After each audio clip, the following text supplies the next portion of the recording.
Assalamualaikum warahmatullahi wabarakatuh.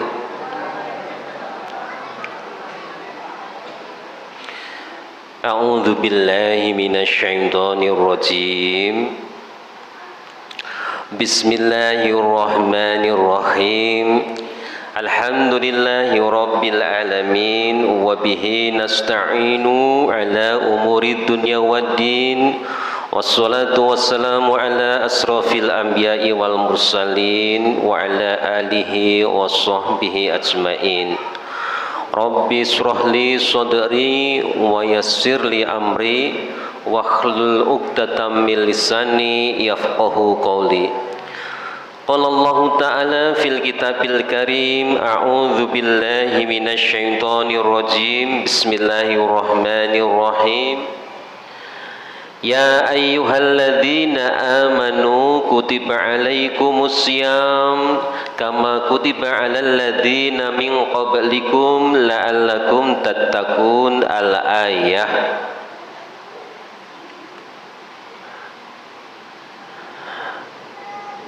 Bapak-bapak, ibu-ibu, adik-adik, alhamdulillah hadirin jamaah iftar sore hari ini yang dimuliakan Allah. Alhamdulillah Allah subhanahu wa ta'ala memberikan nikmat yang tiada putus-putusnya untuk kita semuanya. Alhamdulillah nikmat Allah itu terus berlangsung. Hari ini panjenengan mendapatkan kabar kalau sore hari ini ada pengajian iftar dengan spontanitas berangkat. Ini nikmat. Banyak Bapak banyak kawan-kawan kita dengar ada pengajian. Kata-kata pengajian itu langsung tidak minat, tidak berangkat. Sudah ditambahi pengajian iftar, tidak minat juga, tidak berangkat. Masya Allah. Kenapa? Karena memang tidak mendapatkan nikmat oleh Allah Subhanahu wa ta'ala. Nikmat apa itu? Satu, nikmat sehat. Panjenengan sehat pramila saged tindak bareng-bareng wonten masjid menika. Karena kita sehat, maka kita bisa berangkat bersama-sama ke masjid yang kita cintai ini. Bapak, ada orang itu kalau dibisiki, "Mas, yuk mangkat." Dengar, maka kemudian dia yuk berangkat. Ada yang dibisiki nggak dengar, diadzani nggak dengar, maka diperlukan pengeras suara, toa. Di atas itu namanya toa, dengan suara yang lebih keras, tapi juga tidak dengar. Padahal di telinga kita ini Allah sudah memberikan serep, namanya membrana timpani atau gendang telinga. Gendang telinga setiap orang punya serep, punya dua. Satu tidak bergetar, masih ada satunya lagi. Jadi getaran yang diterima itu insya Allah pasti akan ditangkap. Sudah dikasih dua membrana timpani atau gendang telinga, ajakan itu juga tidak terdengar, nyaris tidak terdengar.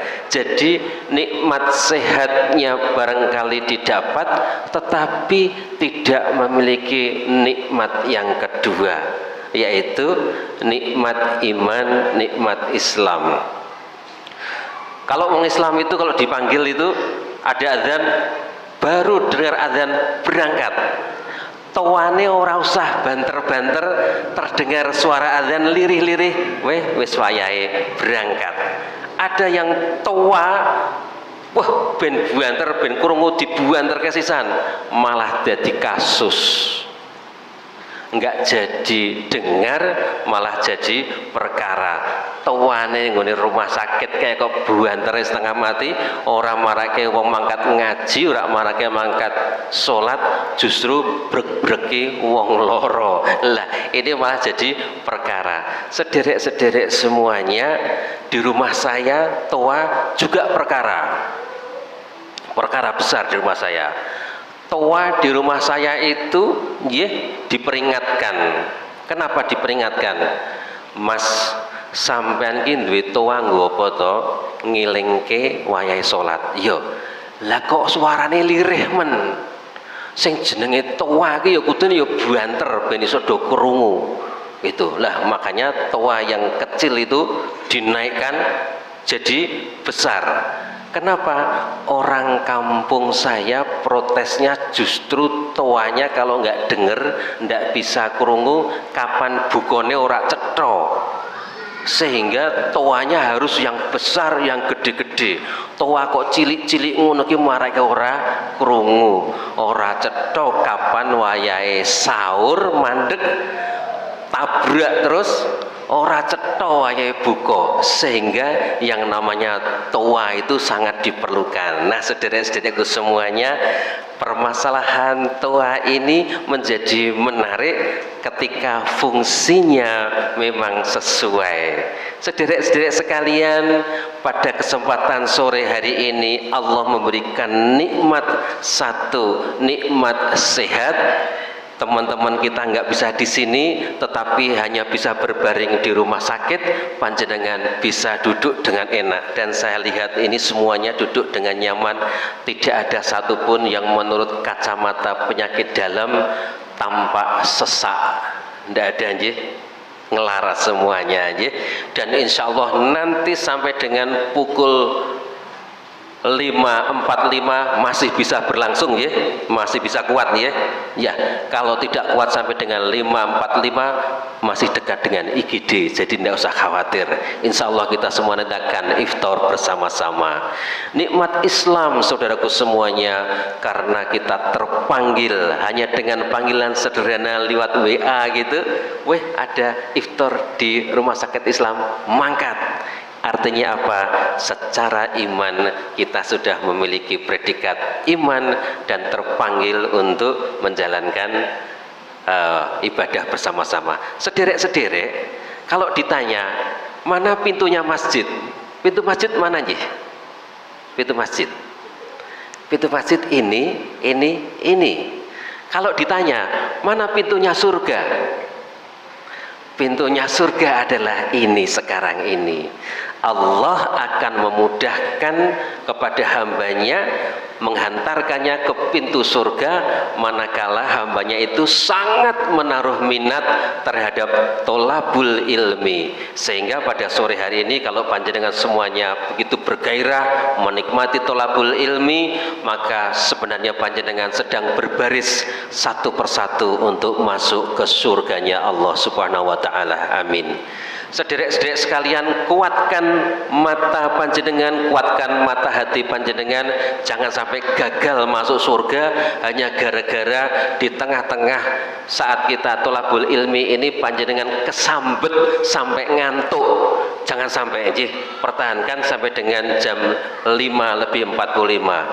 Sederek-sederek sekalian, saya tadi sempat membacakan surat Al-Baqarah ayat 183. Hai orang-orang yang beriman, diwajibkan atas kamu berpuasa sebagaimana diwajibkan atas orang-orang sebelum kamu, agar kamu sekalian bertakwa, la'allakum tattaqun.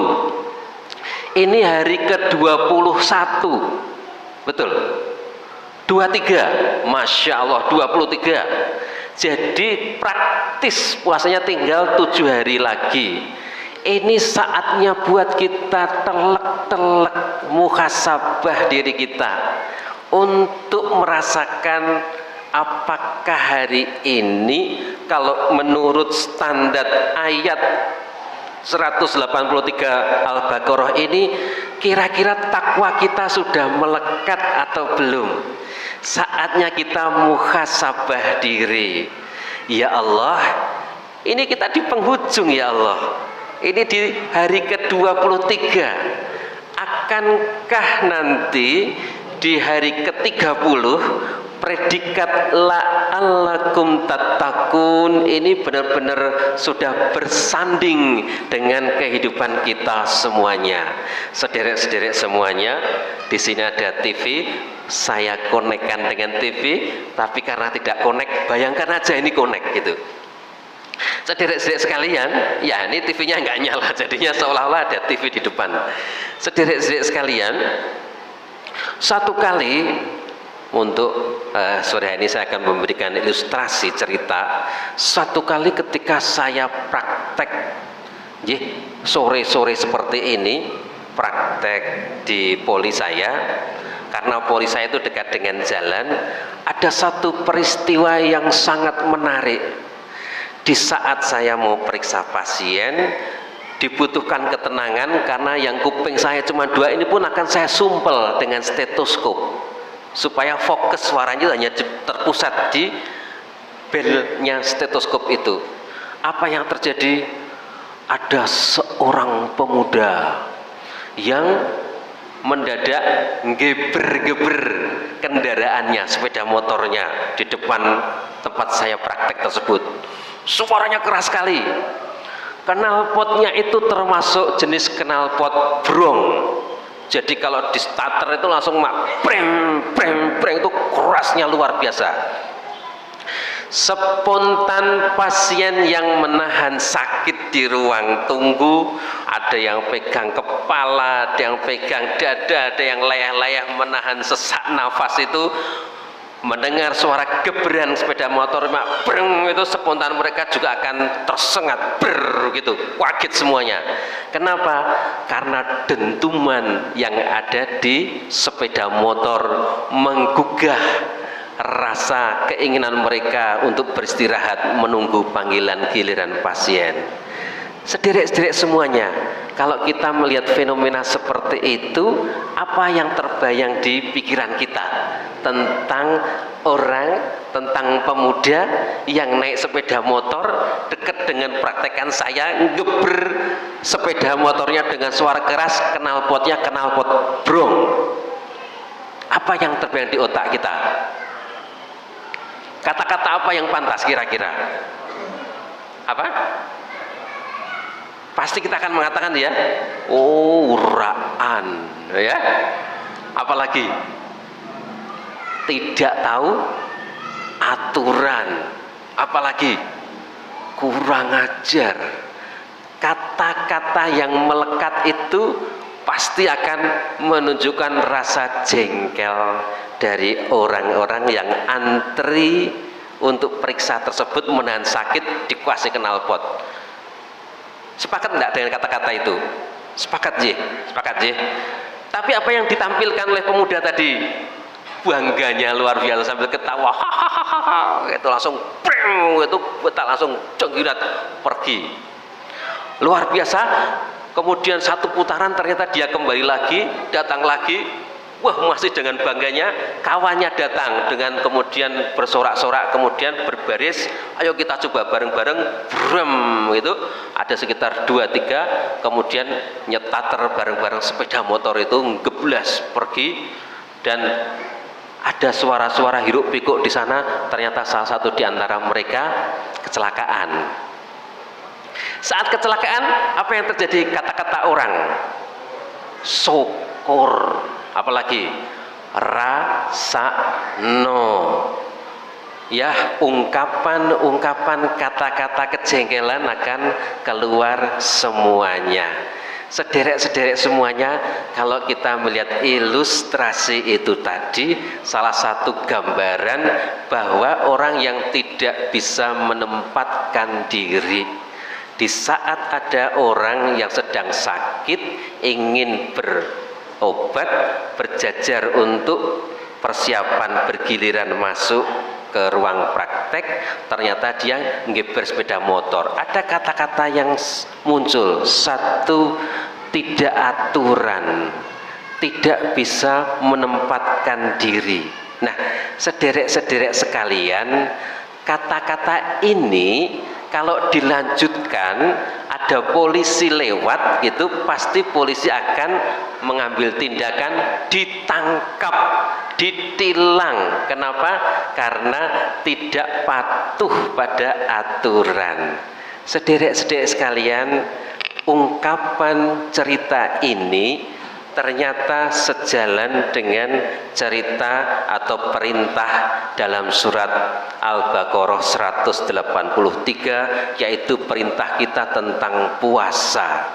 La'allakum tattaqun, agar kita ini memang sesuai, agar kita ini memang patuh pada aturan yang ada. Seorang pemuda dengan geberan tadi nyaris pasti akan dikatakan tidak patuh pada rambu-rambu lalu lintas, sehingga pasti akan terkena hukuman berupa tilang ataupun denda. Sederek-sederek, kalau ini kita sadari juga dengan puasa kita, maka Allah sudah menerapkan dalam surat Al-Baqarah tadi dengan panggilan ya ayyuhalladzina amanu. Panggilan itu tertuju kepada orang-orang yang beriman. Pasti akan sulit panggilan ini kalau ditujukan pada orang-orang yang percaya pun tidak sama orang Islam.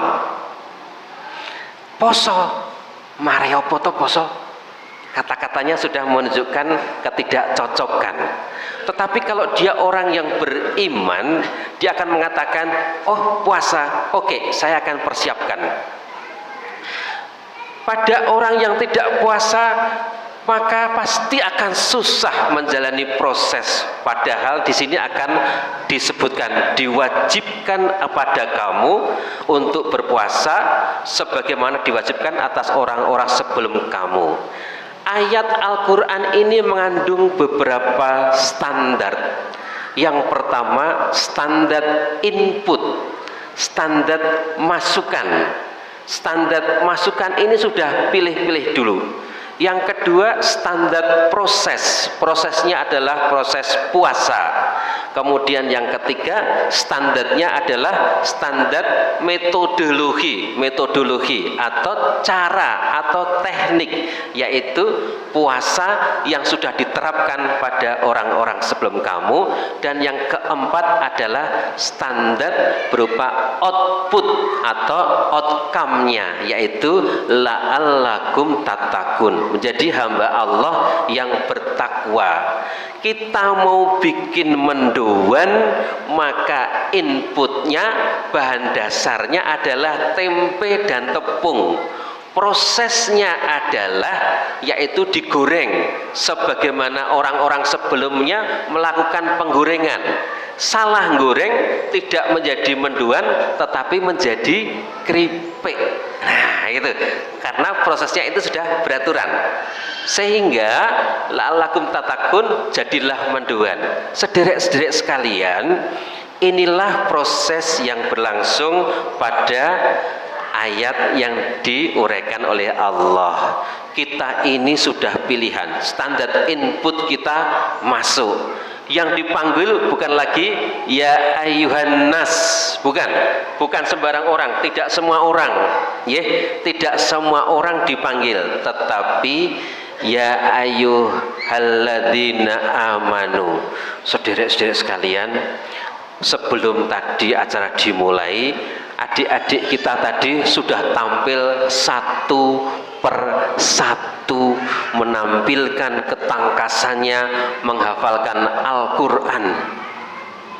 Saya yakin ibunya, umi-umi yang membimbingnya, ustadzah yang membimbingnya, para ustadz yang membimbingnya, ketika tampil putra-putrinya membacakan Al-Quran, di hati pasti langsung maknyes, adem sekali, adem mendengar, waduh anakku hafal, sudah mulai la uksimu, waduh ini sudah hafalnya, sudah sampai di situ.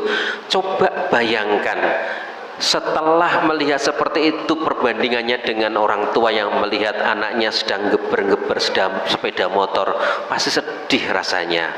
Sederek-sederek sekalian, standar dari standar input memang masuk.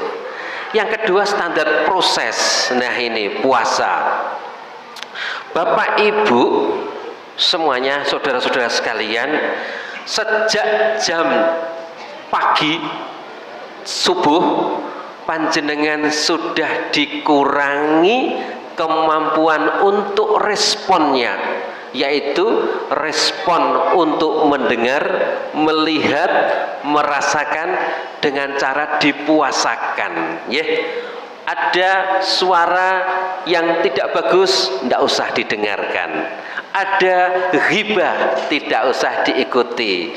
Ada pembicaraan tidak mutu, tidak usah bergabung. Ada hati yang ingin mencela, cepat-cepat dikoreksi. Kenapa? Karena hati, mata, telinga, ucapan semuanya akan dipuasakan oleh Allah Subhanahu wa ta'ala, sebagaimana diwajibkan atas orang-orang sebelum kamu. Sebelum kamu itu ada contohnya enggak? Ada. Bapak Ibu, ada peristiwa menarik di bulan Ramadan ini yang insya Allah akan selalu dikenang sepanjang masa. Peristiwa apakah itu? Yaitu peristiwa perang Badar. Peristiwa perang Badar. Kapankah perang Badar itu terjadi? Yaitu di Ramadan tahun pertama. Di Ramadan tahun pertama justru Allah memberikan ujian kepada Nabi Muhammad beserta pengikutnya, yaitu berupa perang Badar. Kalau kita lihat sekarang ini, sederek-sederek sekalian, kita puasa, apa yang terjadi? Aduh ngantuknya, ya mau puasa mau bekerja, waduh mau berangkat kerja, nanti lagi aja deh, agak siangan dikit gitu. Belum jadinya pulang kerja, kita sudah mengatakan, waduh ini sudah nggak cocok untuk bekerja, sudah saatnya pulang menyiapkan buka puasa, ya. Tetapi zaman Rasulullah tahun pertama untuk bulan Ramadannya justru diuji dengan perang Badar. Sederek, perang Badar umat Islam itu jumlahnya berapa? Pirsa mboten? Jumlah umat Islam yang ikut dalam perang Badar jumlahnya berapa? 313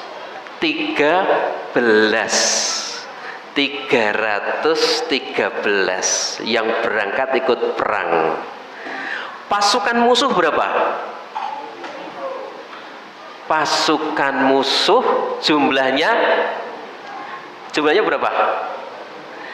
3.000 pasukan. Jadi lipat 10. Artinya apa? Jika kita tiru model puasanya Rasulullah, maka saat kita puasa sekarang ini bukan melemah kita. Kekuatan kita bukan melemah. Saat kita puasa, karena kita harus sebagaimana diwajibkan atas orang-orang sebelum kamu, maka power kita harus 10 kali lipat kondisi biasanya. Dibuktikan apa? Dibuktikan Rasulullah perang Badar menang. Pasukan Muslim 313, pasukan musuh 3.000. Pasukan kuda kita punya kuda berapa? Muslim. Kudanya berapa kudanya? Kuda. Jadi kalau sekarang itu tank. Nah itu. Kudanya berapa? Kudanya cuma 2 ekor. Pasukan musuh berapa? Kudanya? Kudanya 200 ekor. Sehingga nyaris tidak berimbang. Kalau dikatakan apakah berimbang kekuatan antara kekuatan muslim dan kekuatan kafir, boten. Tetapi umat Islam tetap menjalankan ibadah puasa. Di bulan puasa itu, Ramadan pertama itu, luar biasanya peperangan tetap dimenangkan oleh Rasulullah SAW beserta pasukannya, meskipun jumlahnya jelas kalah telak. Nah, sederek-sederek yang itu yang kita ambil. Jika kita sekarang menjalani puasa, maka kinerja kita harus 10 kali lipat pada kondisi-kondisi kita bekerja di suasana biasa. Kenapa?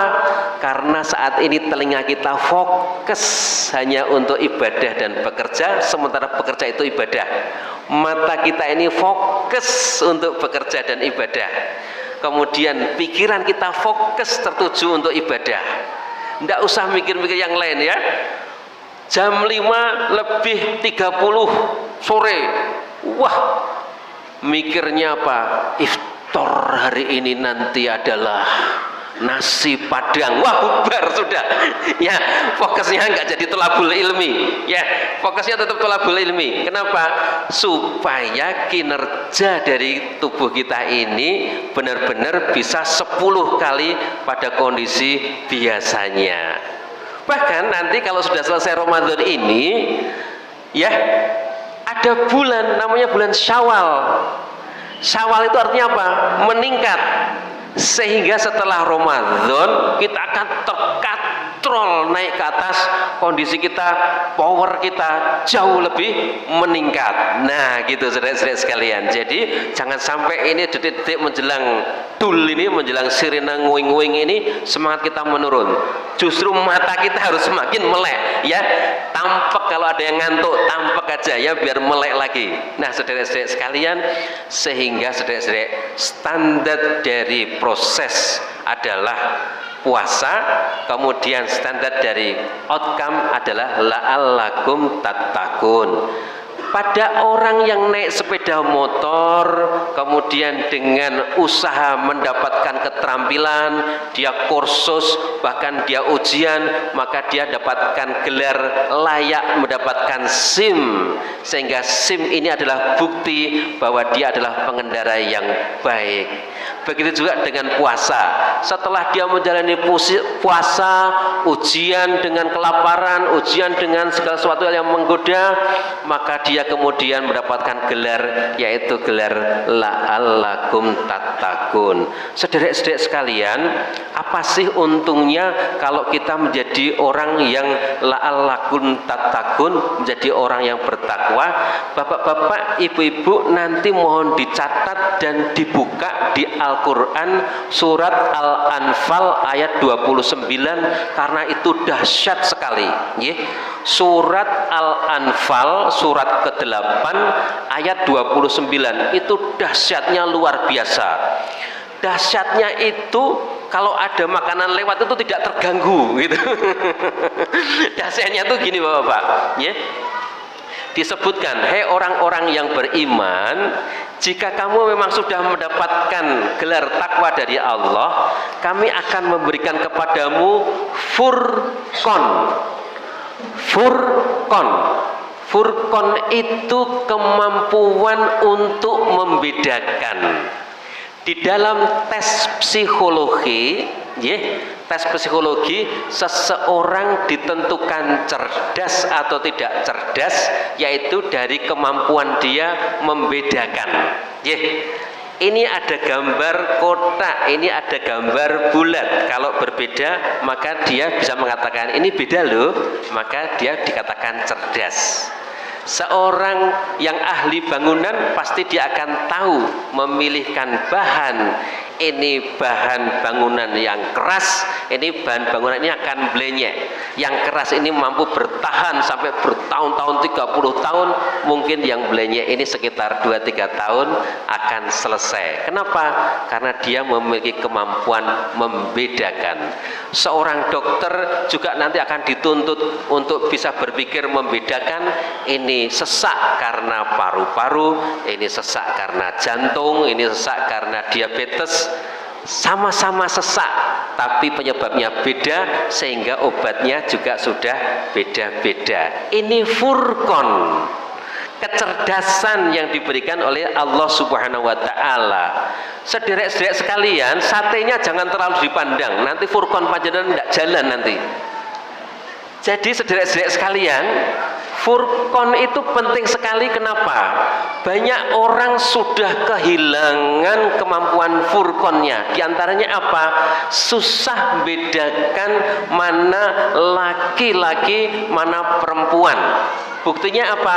Sekarang ini banyak laki-laki berbusana seperti perempuan dan banyak perempuan berbusana seperti laki-laki. Banyak laki-laki yang kemudian jatuh hati dengan sesama laki-laki, dan juga banyak perempuan yang justru cintanya menggebu-gebu ketika melihat sesama perempuan. Banyak laki-laki yang bangga sekali ketika dia operasi plastik berubah menjadi cantik. Banyak lagi juga yang kemudian perempuan ikut wah barbel macam-macam berotot, senang kalau dikatakan dia seperti gentle seperti laki-laki. Kenapa?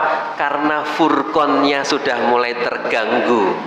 Banyak juga yang sudah mulai terganggu untuk mengetahui ini punyanya atau bukan, ini halal atau bukan, ini haram buat saya, halal buat orang lain, haram buat saya, halal buat orang lain, halal buat saya, haram buat orang lain. Buktinya apa? Buktinya ada orang bisa membuat rekening 390 triliun bablas. Coba kenapa? Karena furqannya sudah tidak jalan. Banyak orang yang kemudian tidak tahu ini nyawa ini bisa melayang dengan pukulan. Nyawa ini sebenarnya tidak perlu melayang kalau cukup dengan sentilan. Maka banyak orang memamerkan kekerasan. Coba bayangkan, saya melihat video seorang laki-laki melihat ya lawannya sudah terkapar, masih diinjak-injak dengan bertubi-tubi, dengan injakan-injakan di tempat yang mematikan, ya, di tempat yang mematikan, ceblus, ceblus, ceblus, itu pukul jebret sehingga walhasil koma, masuk ruang ICU. Artinya apa? Jelas dia tidak memiliki kecerdasan untuk tahu lokasi yang dipukul itu lokasi mematikan. Jelas dia tidak puasa. Terakhir kali juga kita melihat dihebohkan, ada gadis yang cantik yang perangainya luar biasa, harusnya kalau dijilbabi akan cantik lahir batin, ternyata mencuri sepeda motor. Kenapa sederek-sederek sekalian? Karena furqannya tidak jalan. Kalau ditanya sampean poso mboten, mungkin akan menjawab, kula sampun puluhan tahun mboten poso. Nggih. Nah, sederek-sederek sekalian, di akhir dari pertemuan kali ini mari kita sempatkan muhasabah diri kita, nggih. Kita polkan muhasabah diri kita. Ini otak sudah furqan belum? Ya. Kalau belum furqan, puasa kita tambah nanti di bulan Syawal. Ya.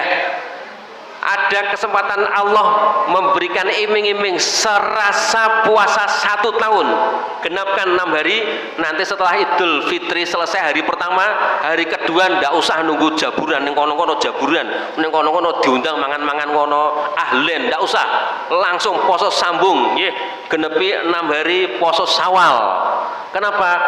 Furqan kita biar main, biar jalan nggih.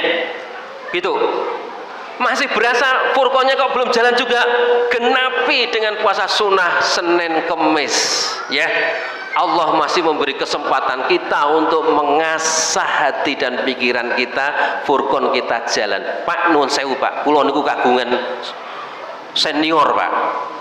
Senior saya itu masuk ke bangsal rawat inap itu baru cium bau Pak, belum sampai periksa, baru cium bau, dia sudah bisa mengatakan, weh, ono sing meh mati iki. Ya, baru cium bau, belum periksa. Ya, ada yang baru masuk ke dalam poli, ke IGD, baru lihat, langsung dia bisa melihat, usus buntu. Kenapa? Karena terasah. Ada orang yang menggeletak di jalan, langsung kita bisa mengatakan, wih kasihan, harus ditolong. Kenapa? Karena hatinya sudah terasah, furqonnya sudah terasah. Ada yang di depannya melihat sate akan mengatakan, nehi, kenapa belum azan? Nah gitu, jadi jangan dilirik dulu satenya, jangan dilirik dulu ya. Sederek-sederek sekalian, sebentar lagi akan azan. Masih ada waktu? Masih ada, ya saya tambahkan lagi sederek 2 menit, saya tambahkan lagi. Sederek-sederek sekalian, gabungkan hati panjenengan, satukan hati panjenengan untuk menjemput hidayah Allah berupa furqon. Yakini panjenengan nanti, sederek-sederek sekalian, di akhir Ramadan ini panjenengan merebut gelar la'allakum tattaqun, menjadi hamba Allah yang bertakwa, dan insya Allah Allah anugerahkan kepada panjenengan kemampuan furqon, sehingga panjenengan bisa memisahkan mana yang hak, mana yang batil, mana yang harus ditolong dan mana yang harus kemudian direngkuh, mana yang perlu diabaikan, mana yang harus ditinggalkan, mana masjid-masjid yang harus selalu dikunjungi, mana panggilan-panggilan Allah yang harus segera disambut, panggilan Allah terhadap azan, panggilan Allah terhadap Jumatan, panggilan Allah terhadap Baitullah, besok kita bisa berangkat haji, dan yang terakhir panggilan Allah terakhir kalinya, yaitu Allah memanggil dan tidak akan kembali lagi, panggilan mati. Nah saudara-saudara sekalian, berjanjilah dalam hati kita, mati kita besok benar-benar menggenggam agama Islam. La'allakum tattaqun, insyaallah kita akan menjadi hamba Allah yang benar-benar bertakwa. Mari saudara-saudara sekalian, kita akhiri pengajian sore hari ini dengan membaca hamdalah bersama-sama.